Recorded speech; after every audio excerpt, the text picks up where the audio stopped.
ঈশ্বরের বাক্যতে লেখা আছে, ঈশ্বরের বাণীতে লেখা আছে, যদি বিশ্বাস করো তো রোগ থেকে তুমি সুস্থ হবে। হালেলুয়া। আমি যে প্রভুর কথা আপনাকে আপনার সামনে এনেছি, যে প্রভুর বাক্য আপনার সামনে এনেছি, আর সেই ঈশ্বরের কথা আমি আপনাকে বলছি।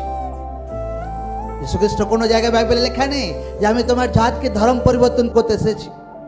যে বাক্যতে লেখা আছে যে যীশু খ্রিস্ট আমাদেরই অধর্মের জন্য এই দুনিয়াতে এসেছিলেন, আমাদের পাপের জন্য ক্রুশে বলিদান হয়েছিলেন। বাক্য বলছে এই সুসংবাদ যদি কেউ বিশ্বাস করছে যে তিনি ক্রুশে মরেছিলেন, কবরে গিয়েছিলেন, কবর থেকে ফিরসে জীবিত হয়েছিলেন, সারে মূল্যকে ক্রুশের উপর চুকিয়েছিলেন, বাক্য বলছে যদি কেউ বিশ্বাস করছে তো সারে कर्ज থেকে, सारे अभिशाप থেকে, सारे रोगের অভিশাপ, सारे आर्थिक प्रलय अभिशाप, हर एक शैतानिक क्लेशের অভিশাপ থেকে ঈশ্বর তাকে ফ্রি করবে। आमेन।